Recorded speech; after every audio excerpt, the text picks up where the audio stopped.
بسم الله الرحمن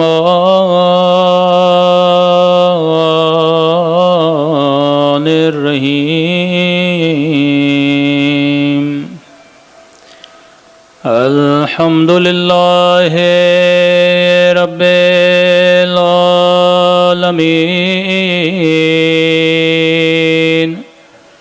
الحمد لله كما هو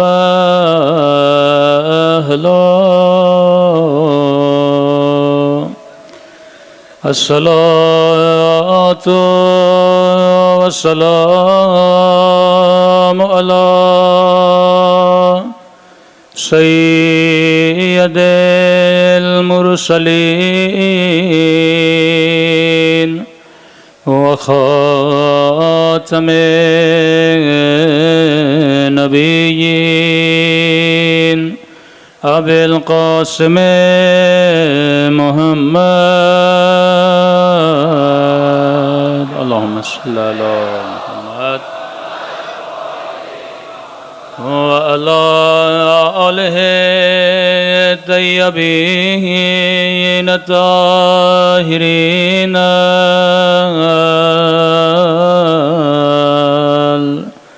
معصومین سب مل کے اپنے مولا کے ظہور کی دعا اللہم کل ولیک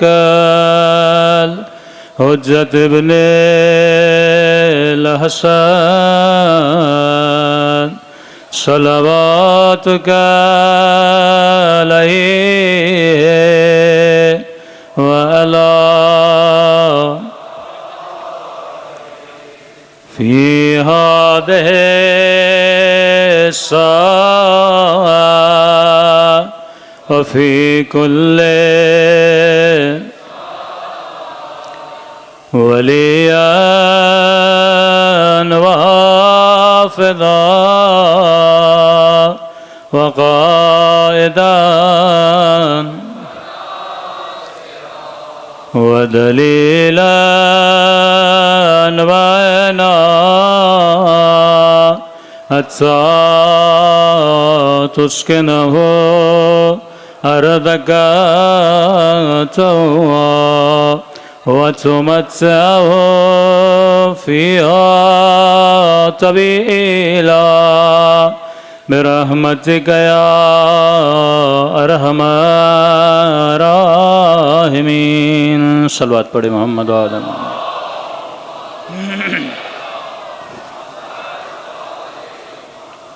بسم اللہ الرحمن الرحیم رب اشرح لی صدری ویسر لی امری واحلل عقدۃ من لسانی یفقہوا قولی اما بعد فقد قال رسول اللہ صلی اللہ علیہ وآلہ وسلم ان الحسین مصباح الہدی و سفینۃ النجات صلوات پڑھے محمد و آل محمد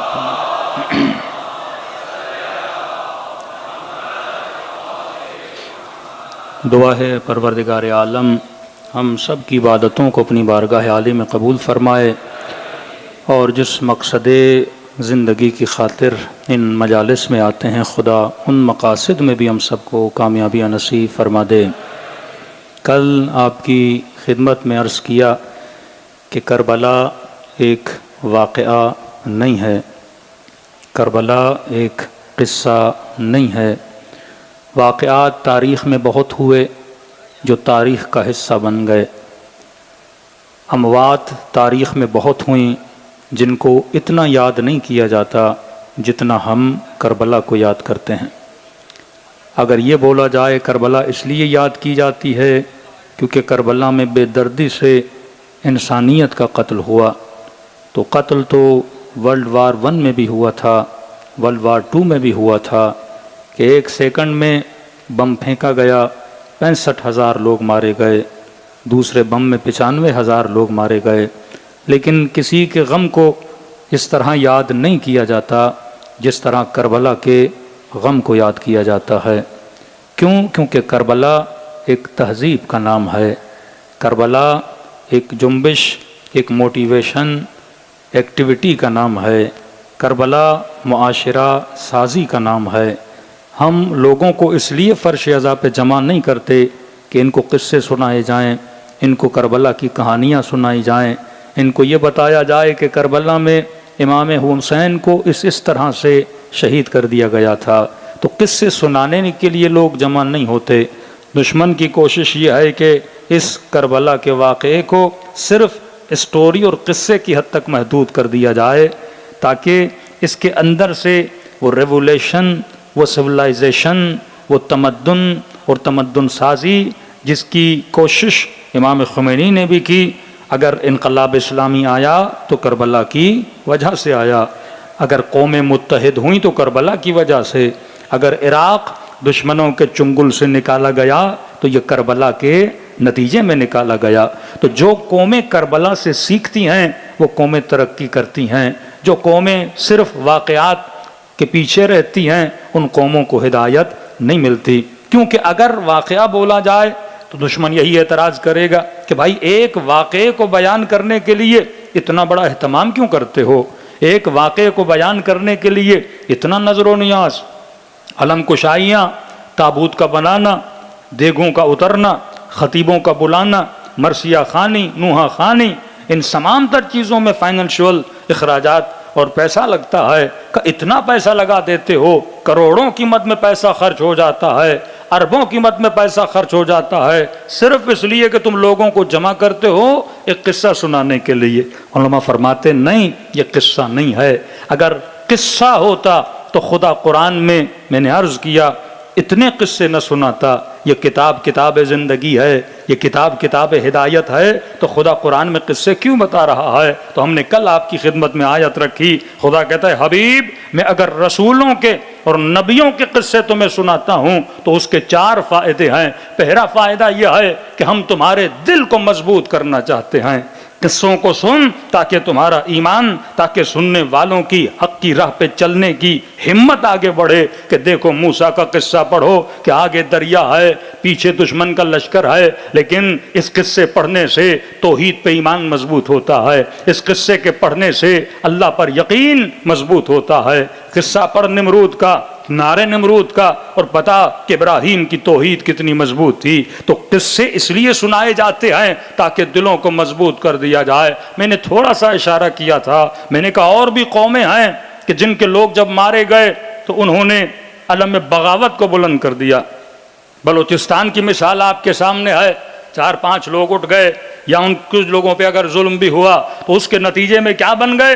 ملک دشمن بن گئے، بغاوت کا علم بلند کر دیا، اپنے ملک سے اور ملکی اداروں سے دشمنی پہ اتر آ گئے۔ لیکن یاد رکھو جب سے پاکستان بنا ہے شیعہ قوم کے جوان بھی مارے گئے، انجینئر بھی مارے گئے، اس قوم کے ڈاکٹر بھی مارے گئے، اس قوم کے شیرخوار بچے بھی مارے گئے، گلے بھی کاٹے گئے، بدن کے ٹکڑے ٹکڑے کر دیے گئے، لیکن اس قوم نے کبھی بھی علم بغاوت بلند نہ کیا۔ اگر کربلا نہ ہوتی شاید یہ جواں باغی بن جاتا۔ یہ کربلا ہے جس نے جواں کو حب الوطنی کا درس دیا ہے، یہ کربلا ہے جس نے صبر کا درس دیا ہے، یہ کربلا ہے جس نے ایثار کا درس دیا ہے۔ اہل بیت پہ ظلم ہوا، اسلام کے خلاف علم بلند نہیں کیا، جو ظلم کرتے تھے ان کے خلاف علم کا نام بلند کیا۔ اور ہر زمانے میں شیعوں نے ظالموں کے خلاف آواز ضرور اٹھائی ہے، لیکن وطن سے کبھی دشمنی نہیں کی، مٹی سے کبھی دشمنی نہیں کی، کیونکہ یہ درس کہاں سے ملتا ہے؟ کربلا سے ملتا ہے۔ تو اگر مجلسیں نہ ہو،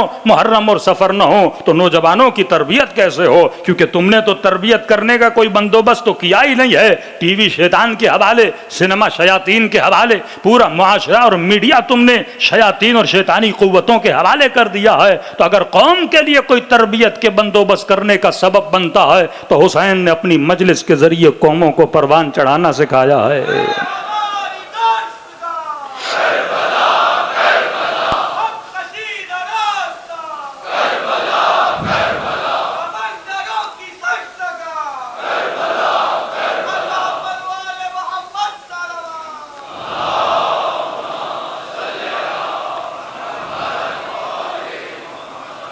یہاں سیاسی جماعتوں کے لیڈروں کو اگر مارا جاتا ہے فوراً نعرہ بلند ہوتا ہے ہم پاکستان سے الگ ہونا چاہتے ہیں، لیکن ایک ہماری محفل ایک شہیدوں کی مجلس ایسی بتاؤ جہاں پہ ایسے نعرے مارے گئے ہوں، کیونکہ وفا کا درس ہم نے عباس سے سیکھا ہے، شہادت کا درس ہم نے غازی عباس سے سیکھا ہے۔ یہ مجلسیں بقا کا درس دیتی ہیں، یہ مجلسیں مقام تہذیب ہیں۔ تو کربلا ایک واقعہ نہیں ہے، تو خدا کہتا ہے میں واقعہ اس لیے سناتا ہوں، پہلا درس تاکہ واقعات کو پڑھ کے دلوں کو مضبوط کیا جائے۔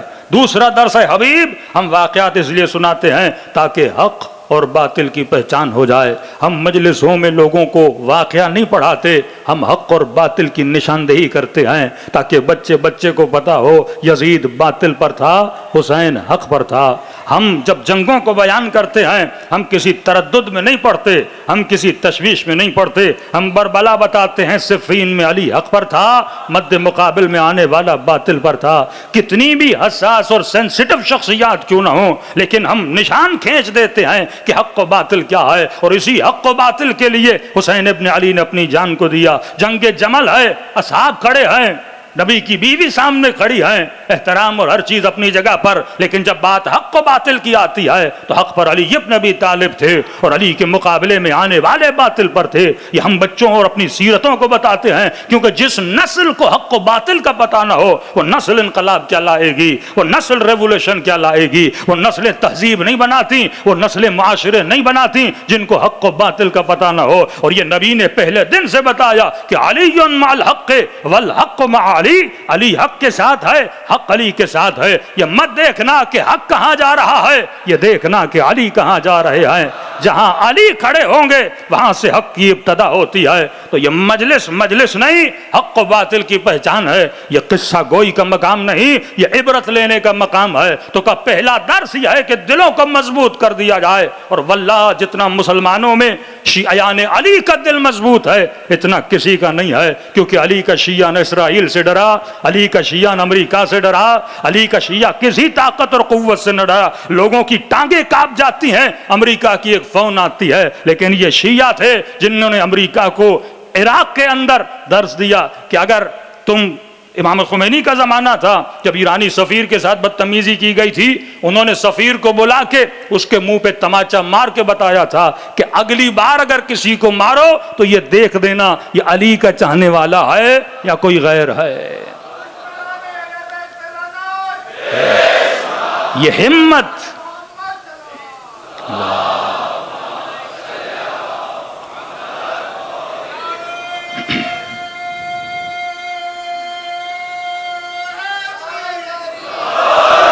یہ ہمت، یہ جرت اگر ہمیں کہیں سے ملی ہے تو علی ابن ابی طالب سے ملی ہے کہ باطل کے سامنے سر جھکانے کا نہیں ہے۔ اسرائیل سے پوچھئے آج کس سے ڈرتا ہے؟ شیعیان علی ابن ابی طالب سے ڈرتا ہے۔ یہ جو صلح کی کہانیاں آپ سنتے ہیں، صلح ایسے نہیں ہوتے۔ دشمن جب اپنے گھٹنوں پہ آتا ہے تب صلح کی بات کرتا ہے، جب دیکھ لیتا ہے میرا زور اب ان پہ زیادہ نہیں چل رہا تب وہ صلح کی باتیں کرتا ہے۔ تو یہ تعلیم اہل بیت کا کمال ہے، ہمارا کمال نہیں ہے، یہ تعلیم اہل بیت کا کمال ہے، یہ جذبہ حسین کا کمال ہے، یہ طرز زندگی حسین کا کمال ہے کہ جب ایسی زندگی گزارو گے تو خدا عزت عطا کرے گا، لیکن اگر حسین کے راستے سے ہٹو گے تو ذلتوں میں گھر جاؤ گے۔ تو پہلی آیت کہ ہم قصے اس لیے سناتے ہیں تاکہ عبرت حاصل کر کے دلوں کو مضبوط کیا جائے، حق و باطل کی پہچان کی جائے، دوسرا لوگوں کو نصیحت کی جائے، تیسرا اللہ کے اولیاء کا ذکر کی جائے۔ دوسری قرآن کی آیت وَمَن يُعَظِّمْ شَعَائِرَ اللَّهِ فَهِيَ مِن تَقْوَى الْقُلُوبِ، جو اللہ کے شاعر کی عزت کرتا ہے یہ تقوی الہی کی نشانی ہے۔ شاعر صرف حجر اسود نہیں ہے، شاعر صرف صفا و مروہ کی پہاڑیاں نہیں ہیں، شاعر صرف مکے میں نہیں ہیں۔ ہر وہ چیز جس کی نسبت پروردگار عالم سے ہو، جس کو دیکھ کر خدا کی یاد آئے۔ کیوں فرمایا النظر الی وجہ علی عبادہ، علی کے چہرے کو دیکھنا عبادت ہے۔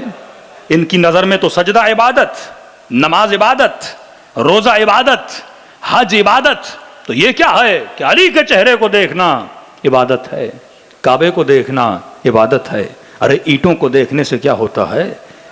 ہاں کہ ان اینٹوں کو دیکھنے سے اگر خدا یاد آئے تو یہ شاعر اللہ ہے، علی کو دیکھنے سے خدا یاد آئے یہ شاعر اللہ ہے۔ ہاں اب میں نے کسی اور مجلس میں بھی ذکر کیا کیونکہ IRC میں جو اشرا پڑھ رہے ہیں، کیونکہ یہاں ٹائم کم ہوتا ہے، میں کھلی مجلس ہیں اور اوپن ٹائم IRC کو دیتا ہوں تو 12:15 سے 12:20 پہ، تو وہاں موضوع بھی لشکر عقل اور لشکر جہل ہے کہ آج معاشرے کو بے عقلی نے گھیرا ہوا ہے۔ میرے چھٹے امام فرماتے ہیں 75 لشکر جہالت کے ہیں، 75 لشکر عقل کے ہیں، کہ موضوعات بہت کم پڑے جاتے ہیں۔ فرمایا اگر چاہتے ہو ہدایت پاؤ، ان لشکر والوں کو پہچانو، سوار ہو عقل کے لشکروں پر، جہالت کے لشکروں کو پیچھے دھکیلو۔ آج معاشرے کو جہالت نے گھیرا ہوا ہے۔ انسان جب مکتب سے دوری اختیار کرتا ہے پھر جہالت میں پڑ جاتا ہے، تنگ نظری۔ کہ آج اگر کسی سے پوچھا جائے کہ پاکستان کا ایشو کیا ہے، مسائل کیا ہیں، سب بولیں گے مولانا غربت ہے، مہنگائی ہے۔ دیندار بولے گا بے حیائی ہے، بے عفتی ہے، انتشار ہے، سیاسی انتشار، قومی انتشار، تفرقہ وارانہ باتیں، یہ ملکی مسائل ہیں۔ لیکن ایک ٹک ٹاک کے مفتی صاحب ہیں، انہوں نے کہا کہ اگر میں ملک کا وزیر اعظم بن جاؤں، تو پیچھے پوچھا بھائی آپ بنو گے تو پہلا کام کیا کرو گے؟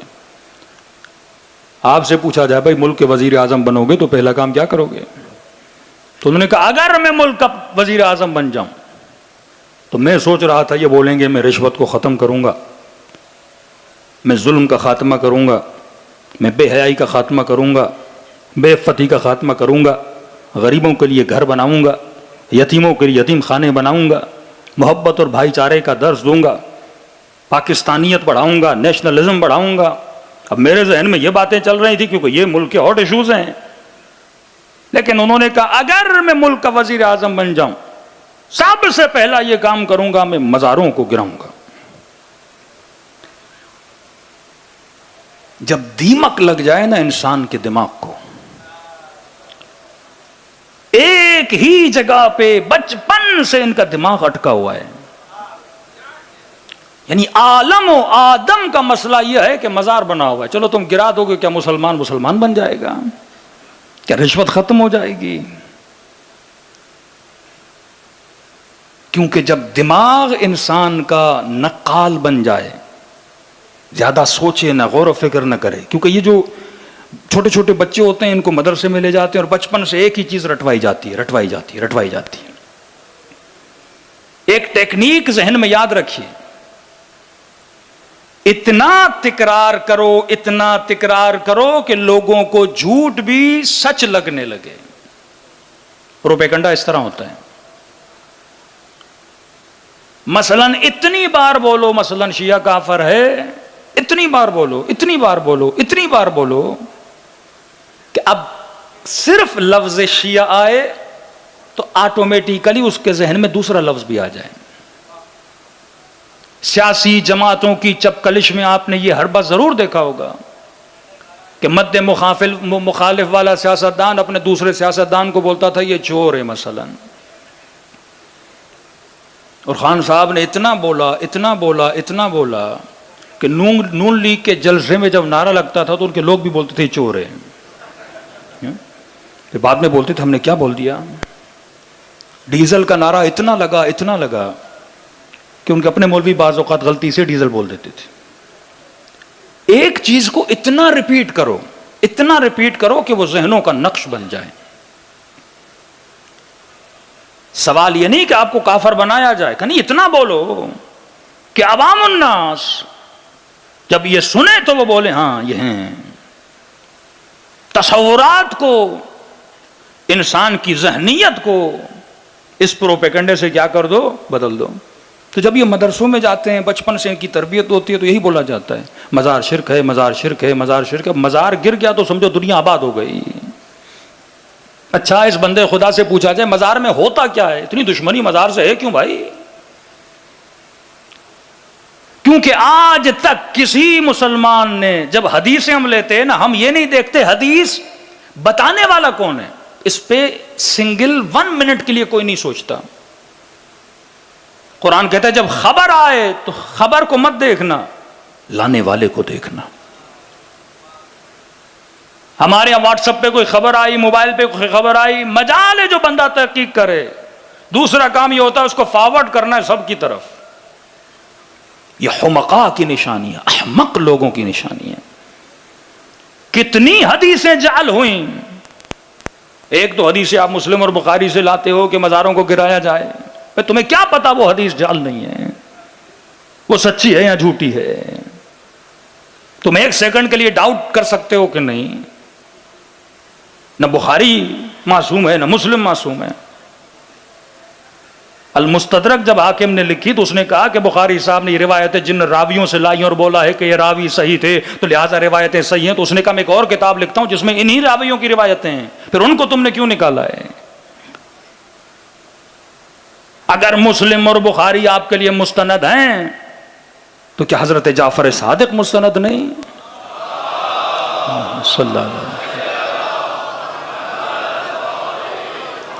یہ کہاں لکھا ہوا ہے کہ ہم نے زندگی میں حدیثوں کا جو سورس لینا ہے وہ ایک ہی ہوگا, دوسرا نہیں ہوگا؟ اگر ہمارے لیے سورس اہل بیت رسول ہیں, امام ابو حنیفہ کے استاد امام جعفر صادق جب وہ زیارت امام حسین کی فضیلت بیان کر رہے ہیں, جابر انصاری صحابی رسول خدا کے پہلے زائر امام حسین جا کے بنتے ہیں, اتنی روایتیں رسول خدا سے سلسلے اہل بیت سے ہماری طرف ملتی ہیں. اس دن میں نے کہا امام ہادی اپنے صحابی کو پیسے دیتے ہیں, جا تحت قبۃ الحسین, حسین کے روزے کے نیچے جا کر دعا کر, خدا وہاں پہ مانگی ہوئی دعا کو کبھی رد نہیں کرتا. تو کیا اولاد رسول کو پتا نہیں تھا؟ دوسری بات, اگر کسی چیز کو اسلام حکم دیتا گراؤ تو ریزن کیا ہے؟ ریزن تو تلاش کرو نا. کا شرک ہوتا ہے مزارات پہ, کیا شرک ہوتا ہے؟ اصل شرک کی تعریف کیا؟ شرک بولا کسے جاتا ہے؟ اللہ کے علاوہ کسی کی عبادت کی جائے شرک ہے, اللہ کے علاوہ کسی کو مسبب الاسباب مانا جائے شرک ہے. رہی دوسری بات, اگر کوئی کسی مزار پہ جا کے سجدہ بھی کرتا ہے تو اس بندے کی جہالت ہے, مزار کا کیا قصور ہے؟ تم بندے کی تربیت کرو نا, مزار کیوں گرا رہے ہو؟ یہ تو بالکل ایسے ہے کوئی ان پڑھ مسلمان مکے چلا جائے, حجر اسود کو پکڑ کے بولے مجھے بیٹا دے, مجھے اولاد دے, میرے قرضے دور کروا, تو کیا یہ مفتی کل جا کے حجر اسود کو توڑے گا یا اس جاہل کو تعلیم دے گا؟ جہلا ہر معاشرے میں ہوتے ہیں. علماء کا کام ہے کہ لوگوں کی جہالت کو دور کریں, نہ کہ شاعر اللہ کے گرانے کی باتیں کریں. اور یہ بول دینا اگر رسول کا مزار مسلمانوں کے ہاتھ میں ہوتا تو کیا ہوتا؟ کیا ہوتا؟ عزت کرتے, احترام کرتے, تکریم کرتے. جو مقام رسول گرامی کا ہے وہ مقام, اس مقام کا خیال کرتے. جب حجر اسود کی ویلیو ہے تو کیا رسول کے روزے کی ویلیو نہیں؟ یہ شعائر اللہ ہیں, شعائر اللہ کا احترام من تقوی القلوب ہے, یہ تقوی الہی ہے. حسین کا نام بلند کرنے سے خدا کا نام بلند ہوتا ہے. کتنے لوگ ان مجلسوں کے نتیجے میں نمازی بنتے ہیں, کتنی خواتین ان مجلسوں میں آنے کے بعد باحجاب بنتی ہیں, کتنے لوگوں کے دلوں میں مجلسوں کے بعد خوف پروردگار عالم پیدا ہوتا ہے.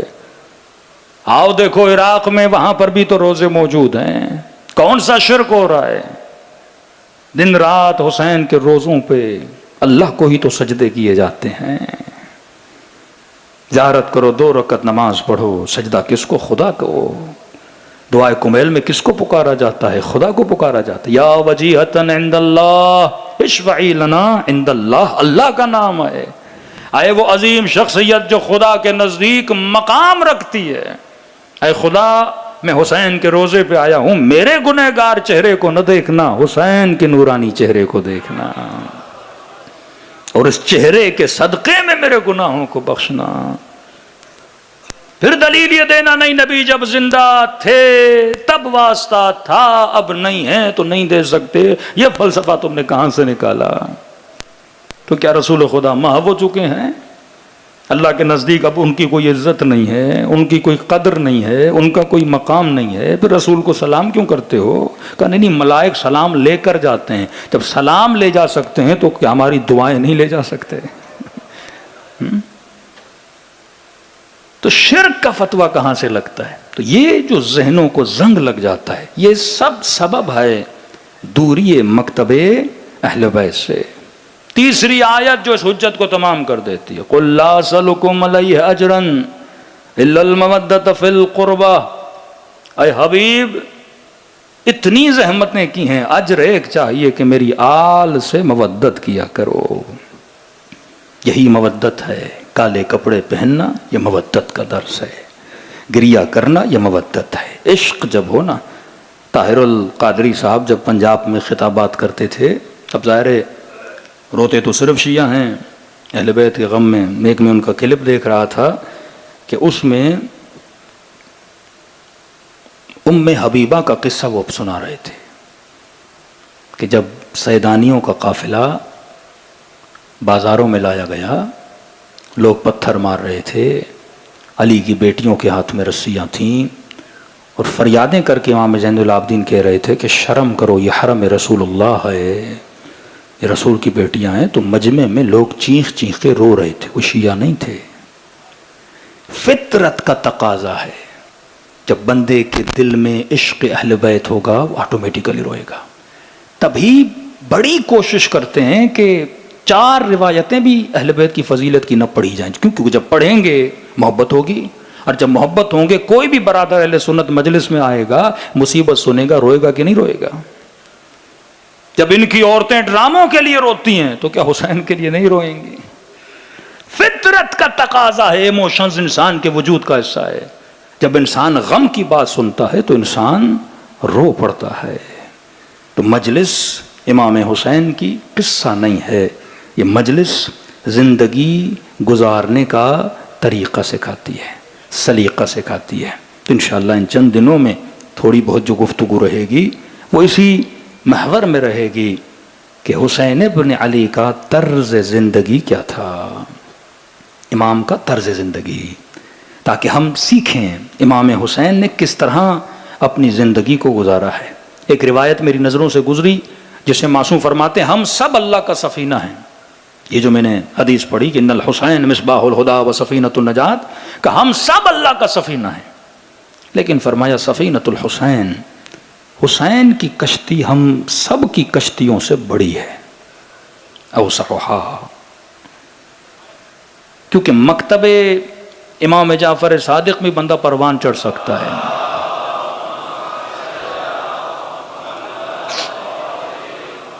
مکتب امیر المومنین سے بندہ بہت بلندیوں تک جا سکتا ہے۔ لیکن ایک خوبی ہے، ایک خاصیت ہے مکتب حسینی کی کہ امام حسین کے یہاں نرمی تھوڑی زیادہ ہے، لمحوں میں حر بخشا جاتا ہے۔ ہمارے استاد مثال دیتے تھے جس طرح گاڑی کار واش کے اندر جاتی ہے نا، تو یہ نہیں کہ گاڑی ساری نہ دھل جائے، آٹومیٹک جو کار واش ہوتا ہے، تو ایسا نہیں گاڑی کا دروازہ رہ جائے گا، نہیں، جب پانی برستا ہے تو پوری گاڑی کو دھو دیتا ہے۔ کہ حسین کی مجلس میں جب کوئی آتا ہے تو یہ مجلس اس کے وجود کی برائیوں کو دھو دیتی ہے، کوئی بھی نہیں جو اس مجلس سے بچ کے نکلے، نہیں، اثر ہوتا ہے مجلس کا۔ اب زندگی اہل بیت کے 3 حصے آپ تقسیم کر سکتے ہیں۔ پہلا حصہ اہل بیت کی زندگی کا جو ان کا ذاتی حصہ ہے، جس سے ہمارا اتنا لینا دینا نہیں ہے۔ مثلا وہ امام ہیں، اب میں امام تو نہیں بن سکتا، وہ معصوم ہیں، میں معصوم تو نہیں بن سکتا، وہ صاحب اعجاز الہی ہیں، معجزے کرتے ہیں، میں تو معجزہ نہیں کر سکتا، وہ حامل علم اللہ ہے، علم لدنی رکھتے ہیں، میں تو نہیں رکھ سکتا۔ ہاں یہ ہے تھوڑی بہت ان کے علوم سے، ان کے معجزات سے میں کرامتیں حاصل کر سکتا ہوں، جس طرح سلمان نے کی، جس طرح میثم تمار، لیکن یہ عمومی نہیں ہے کہ ہر بندہ۔ میثم تمار غالباً 17 دن واقع کربلا کے پہلے یا 27 دن، دقیق مجھے یاد نہیں ہے، شہید کر دیے گئے تھے، اور جب نکل رہے تھے تو راستے میں انہوں نے جناب مختار کو دیکھا اور فرمایا مختار تو حسین کے قتل کا بدلہ لے گا، اور فرمایا مختار جس حاکم کو تو گرائے گا اسی حاکم کو بھی تو قتل کرے گا۔ اب شہادت امام حسین سے پہلے جناب میثم خبر دے رہے ہیں یہ علم ہے، یہ خواص کو ملتا ہے، سلمان جیسے، میسم جیسے، حبیب جیسے، ابو ذر جیسے لوگوں کو ملتا ہے، ہر کسی کو نہیں ملتا۔ ایک تو اہل بیت کا ذاتی پہلو جو صاحب علم، صاحب اعجاز الہی، دوسرا اہل بیت کا پہلو، دوسرا پہلو ہے وہ کپڑے کون سے پہنتے تھے، وہ کس برتن میں کھاتے تھے، ان کی سواریاں کیا تھیں، اس سے بھی میرا اتنا زیادہ کنیکشن نہیں ہے۔ بھائی رسول خدا مثلاً گدھے پہ چڑھتے تھے یا گھوڑے پہ چڑھتے تھے، اور آج مسلمان بولے کہ میں بھی گدھا رکھوں گا، میں بھی گھوڑا رکھوں گا۔ اہل بیت کچے گھروں میں رہتے تھے، بندہ بولے آج کے بعد میں بھی کچے گھروں میں رہوں گا، یہ عقلانیت نہیں ہے۔ اور آج ایک مسلمانوں کا بڑا طبقہ ان چیزوں کو فالو کر رہا ہے، جن چیزوں کا زندگی سے زیادہ لینا دینا نہیں ہے۔ قول، فعل، تقریر، نبی نے جو کہا، نبی نے جو کیا، اور نبی نے اگر کسی کام کے لیے بولا ہمیں، مثلا ایک بندہ کوئی کام کر رہا تھا، نبی نے اسے ٹوکا نہیں، روکا نہیں، وہ کام بھی میرے لیے کرنا عیب نہیں ہے۔ کل کو یہ بولے آپ یہ کام کیوں کر رہے ہیں، ہم بولیں گے رسول کے سامنے ہو رہا تھا اور رسول نے روکا نہیں۔ اب یہ کیا کرتے ہیں، فعل رسول میں کہتے ہیں رسول نے جو کیا۔ بھائی ہر بندہ اپنے زندگی کے کام اپنے ماحول کے حساب سے کرتا ہے۔ نبی کے زمانے میں اتنی ٹیکنالوجی نہیں تھی، زیادہ وہ سوتری والے کپڑے پہنتے تھے، موٹے موٹے دھاگوں والے۔ اب مسلمان کہے کہ نہیں، میں کارخانے والے کپڑے نہیں پہنوں گا، میں ویسے ہی کپڑے پہنوں گا۔ مولا علی کے زمانے کی جوتیاں اور تھیں، اب بندہ بولے نہیں، اس زمانے میں بھی میں ویسی ہی جوتی پہنوں گا۔ اس زمانے میں شیشے کے برتن، مثلا اسٹیل کے برتن مثال دے رہا ہوں، نہیں ہوتے تھے، لوگ مثلا مٹی کے برتنوں میں پانی پیتے تھے۔ اب بولے کیونکہ میرا رسول مٹی کے برتن میں پانی پیتا تھا تو لہٰذا میں بھی مٹی کے برتن میں پانی پیوں گا۔ اور مقام تعجب یہ ہے، برتن مٹی کا ہوتا ہے، امامے میں بھی کہتا ہے نقل نبی کی کروں گا، بالوں میں بھی بولتا ہے نبی کے بال بڑے تھے بڑے رکھوں گا۔ ایسی تو نے کیوں لگایا ہے، کیمرے کے سامنے تو کیوں بیٹھا ہے، کمپیوٹر تو کیوں استعمال کر رہا ہے، یہ تو نبی نہیں کرتا تھا۔ ہاں، بڑی بڑی گاڑیوں میں تو کیوں سفر کرتا ہے۔ تو یہ مولوی جو ایسی باتیں کرے نا، فوراً اس کے لیے گدھا لے کر جاؤ، گھوڑا لے کر جاؤ۔ مولوی صاحب رسول خچر پہ بیٹھتے تھے، بسم اللہ آپ کے لیے بہترین کراچی کا خچر لے کر آئے، آج کے بعد آپ کی سواری خچر ہوگی۔ پاگل بنایا ہوا ہے پوری امت کو، ایسے کاموں میں شیطان مشغول کرواتا ہے کہ تاکہ اصل سے بندہ کیا ہو جائے، ہٹ جائے۔ وہ نبی تھے، وہ صاحب وحی تھے، اب وہ چیزیں ہم تو نہیں لے سکتے، وہ مخصوص ہیں نبی سے یا جو ائمہ کی صفات ہیں ان سے۔ اپنے زمانے کا لباس پہنتے تھے، اپنے زمانے کا جو حلیہ ہوتا تھا وہ بناتے تھے۔ یہاں تک بول دیا نبی بنو ہاشم سبز پگڑی پہنا کرتے تھے، بچوں کو بڑوں کو سب کو سبز پگڑیاں پہنا دی۔ اس زمانے میں بھی غیر بنی ہاشم سبز پگڑی نہیں پہنتا تھا۔ بھائی تو سید ہے نہیں تو سبز پگڑی پہنتا کیوں ہے، تو بنو ہاشم ہے نہیں تو کیوں پہنتا ہے۔ کبھی کبھی رنگ کسی قوم کی نشانی بن جاتا ہے۔ کالا کپڑا رنگ کا کوئی مذہب نہیں ہوتا، سفید کپڑا رنگ کا کوئی فرقہ نہیں ہوتا، لیکن اگر کوئی رنگ کسی قبیلے سے منسوب ہے، سبز بنو ہاشم پہنتے تھے، سفید عام طور پہ ہر کوئی پہنتا تھا، بنو میاں کا اپنا رنگ تھا۔ تبھی عراق میں عراقی لوگ سختی سے منع کرتے ہیں، ہمارے پاکستانی جاتے ہیں نا، جو دکان پہ جاتا ہے سبز شال اٹھا کے لے آتا ہے اور گلے میں پہن لی، اور عراقی ہاتھ چومتے ہیں، بعد میں پتا چلتا ہے سید ہے نہیں، اس کا دل کرتا ہے ماروں اس کو۔ معاشروں کا خیال کیا کرو، کسی معاشرے میں اگر کوئی چیز کسی چیز کی علامت ہے تو آپ اگلے کو دھوکہ دے رہے ہو نا۔ اکثر ہوتا تھا کہ فقیر دھوکہ دیتے تھے لوگوں کو، بیٹھ جاتے تھے سبز شال پہن کے، اگلا بندہ سید سمجھ کے تھوڑا پیسے دے دے گا۔ یہ دھوکہ ہے، یہ غش ہے، حرام ہے، اور یہ غش چل رہا ہے۔ نبی سبز پہنتے تھے، ہم سبز پہنے، بھائی نبی بنو ہاشم، نبی سید، تو سید ہے نہیں۔ نبی بڑے بال رکھتے تھے، ہم بڑے بال کریں گے۔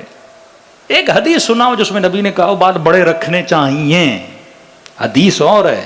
اس زمانے میں اگر سب کے بڑے بال تھے تو نبی کے بڑے بال تھے، ابو جہل کے بھی، ابو لہب کے بھی، تمام تر لوگوں کے، عرب کے جتنے لوگ تھے سب کے بڑے بال تھے. اس میں کوئی بڑے بال رکھنے سے کوئی جنت میں تو نہیں جاتا. ہاں جس طرح داڑھی کے لیے حکم ہے، داڑھی رکھنا حکم رسول ہے، سنت مؤکدہ بولا جائے یا واجب بولا جائے، حکم ہے داڑھی رکھنی چاہیے، مومن کی نشانی ہے، لیکن بالوں کے لیے نہیں ہے. عزیز قوال کے بال بڑے تھے تو بڑے بال سے کیا ہوتا ہے؟ ہاں؟ تو لوگوں کو ظواہر میں الجھا دیا گیا. کس برتن میں کھاتے تھے، کیا کھا، اگر کوئی قول بولا گیا ہے، جس طرح طبی روایات ہوتی ہیں کہ اس میں کھاؤ صحت کو فائدہ ہے، اس طرح کھاؤ فائدہ ہے، اس طرح سو فائدہ ہے، وہ روایتیں جن کو ہم مستحبات اور مکروہات میں لاتے ہیں، حکم رسول ہے. اگر بولا گیا ہے بڑے بال رکھو اس کا فائدہ ہے تو بندہ رکھے. اکثر لوگوں کا میسج آتا ہے مولانا کان چھدوانا، حدیثیں آ رہی ہیں، اور کل تو ایک عجیب حدیث بھیج دی کسی نے، مولانا لکھا ہے جو کان نہیں چھدواتا وہ یہودی ہے. سارا اسلام تم نے کانوں میں بند کر دیا، نماز پڑھنی نہیں، روزہ رکھنا نہیں، جھوٹ ترک کرنا نہیں.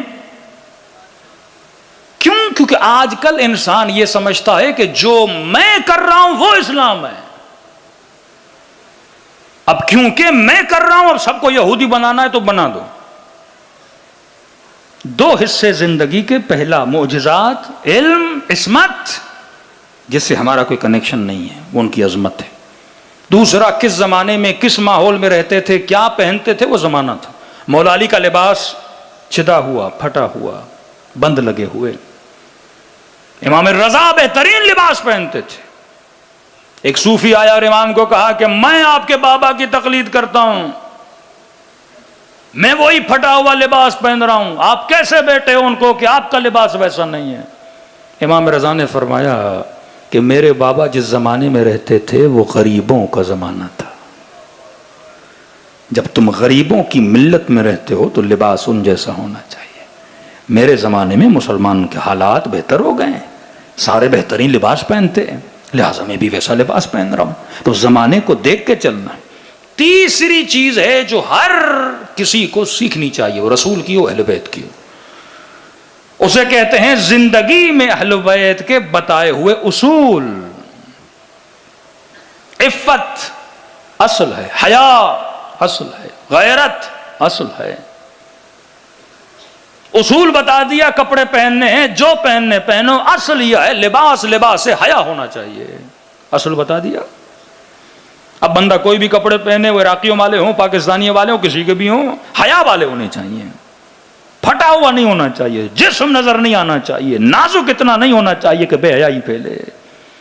جو لباس پہننا پہنو، لباس سے حیا ہو. لباس کا کوئی دین تھوڑی ہوتا ہے، رسول کا یہ لباس تھا تو لہذا یہ دیندار لوگوں کا لباس ہے، نہیں. لباس سے حیا ہونا چاہیے، اصل بتا دیا. اب اصول کے گرد اگر زندگی گزارو گے تو کامیاب ہوگے. کتنے خوبصورت ترین کلام میں فرمایا کہ مثلی لا یبایع مثل یزید، حسین جیسا. یہ اصل بتا رہے ہیں کہ کسی فرد کی دشمنی میں جملہ نہیں ہے، اصل ہے، بنیاد ہے، قانون ہے، لا ہے. بس اس روڈ پہ 70 کی سپیڈ سے جانا ہے، اب سب کے لیے، گاڑی کوئی بھی ہو، کچھ بھی ہو، اصل بتا دیا، قانون بتا دیا. قانون ہے مثلی لا یبایع مثل یزید، حسین جیسا، یزید جیسے کی کبھی بیعت نہیں کرتا. اب کہا اصول نکال کہ حسین کیسا ہے، یزید کیسا ہے. جب کہتے ہیں نا خدا شمر پہ لعنت کر، تو خود شمر کی تو کوئی موضوعیت نہیں ہے نا، شمر خود اتنا اہم نہیں ہے. شمر بنا شمری صفات کی وجہ سے، شمر کو شمر بنایا اس کی صفات نے. اب 10 صفات تھیں، 15 صفات تھیں، بری صفات، صفات رذیلہ. اب یہاں بندہ شمر پہ لعنت بھیجے اور اس کے اندر کوئی چھوٹا سا شمر ہو تو اس نے اصل کو نہیں سمجھا. افراد سے اہل بیت کی دشمنی نہ تھی نہ ہے. اہل بیت بتاتے کہ دیکھو اس کے وجود میں صفات کون سی ہیں. یہ صفات ہیں جو بندے کو اللہ کا دشمن بناتی ہیں. یہ صفات ہیں جو انسان کو راہ اہل بیت سے دور کرتی ہیں. صلوات پڑھے محمد و آل محمد.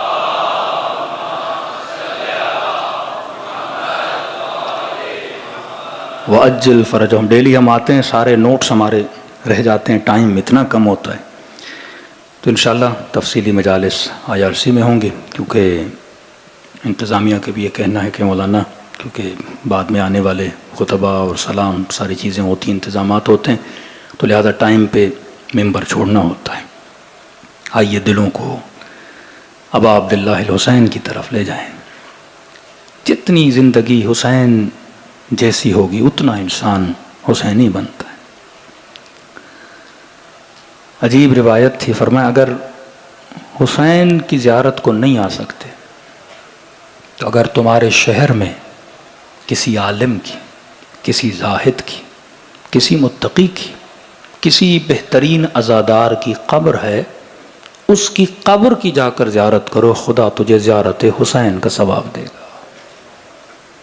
ہاں؟ اللہ کے دربار میں کنجوسی نہیں ہے، تو جتنا چاہے اپنے مقام کو بلند کر سکتا ہے. فرمایا خلوص دل سے میرے حسین کو کوئی بھی سلام کرے، خدا اسے ثواب زیارت حسین نصیب کرتا ہے. السلام علی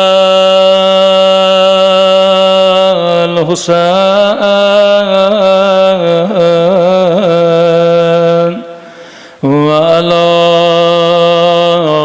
علی ابن الحسین وعلی اولاد وعلی صحابہ.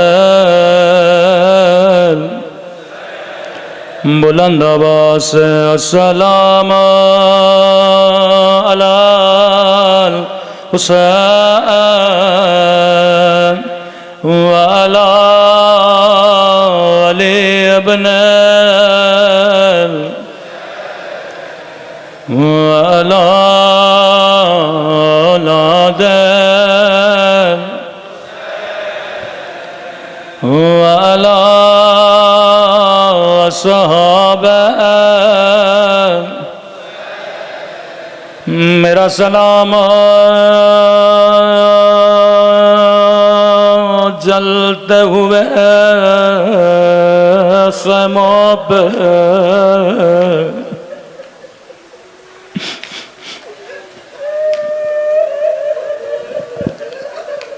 میرا سلام زخمی کانوں پہ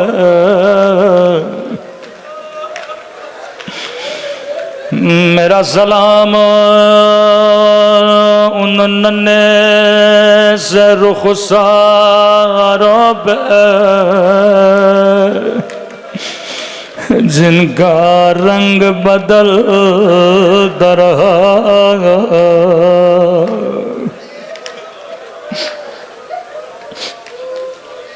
میری عادت ہے میں 2-3 دن محرم کے جناب سکینہ کے مصائب پڑھتا ہوں. یہ مسلمانوں کے لیے حدیث ہے. فرمایا مسلمانوں کبھی حیوان کو بھی منہ پہ نہ مارا کرو.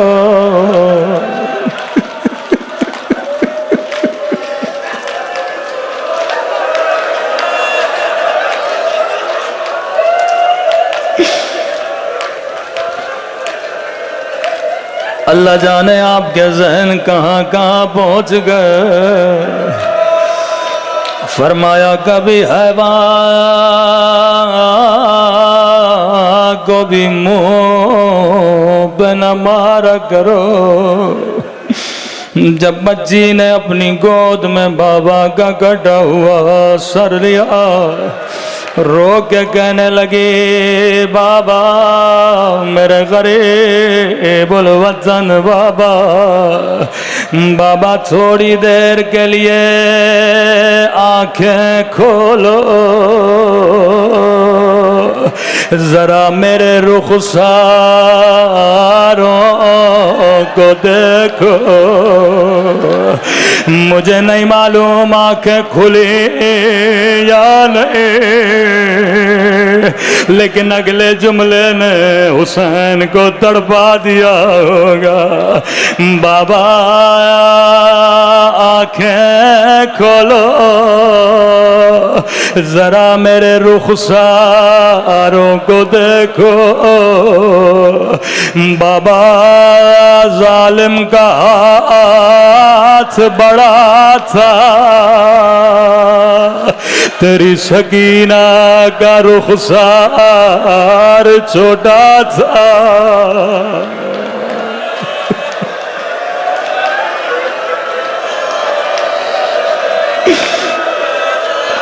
اے خدا تجھے سکینہ کے زخم رخساروں کا واسطہ، بس ایک سلام پڑھوں گا زحمت تمام کروں گا، اب یہ جملہ میرا نہیں امام زمانہ کا جملہ ہے، زیارت ناہیہ میں فرماتے ہیں میرا سلام ان ننھے سے رخساروں پہ اور جن کا رنگ بدلتا رہا، یہ نہیں کہ بدل گیا بلکہ بدلتا رہا، کبھی شمر کے تماچوں نے رنگ نیلا کیا، کبھی ظالم کے تماچوں نے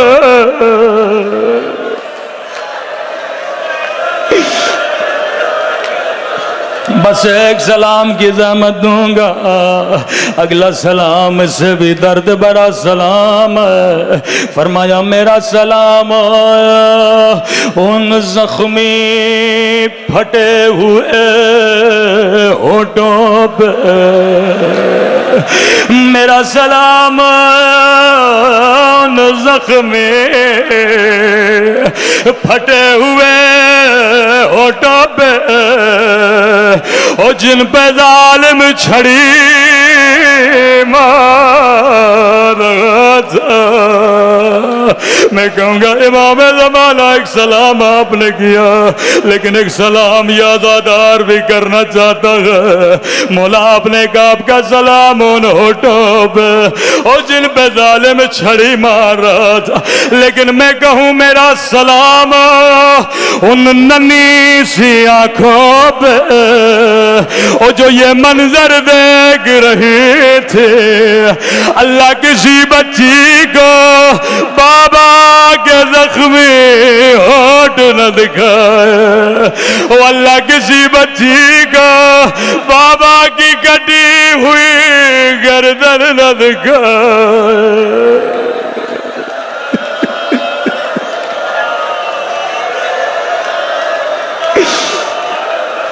اللہ کسی بچی کو بچپن میں یتیم نہ کرے، اے خدا تجھے سکینہ کا واسطہ ہمارے مولا اور آقا امام کا ظہور فرما، قبر و قیامت میں شفاعت حسین نصیب فرما، اے خدا ہم سب کو عاقبت بخیر نصیب فرما، اس گریے کو اس ماتم کو اپنی بارگاہ عالی میں قبول فرما، ربنا تقبل منا انک انت السمیع الدعاء۔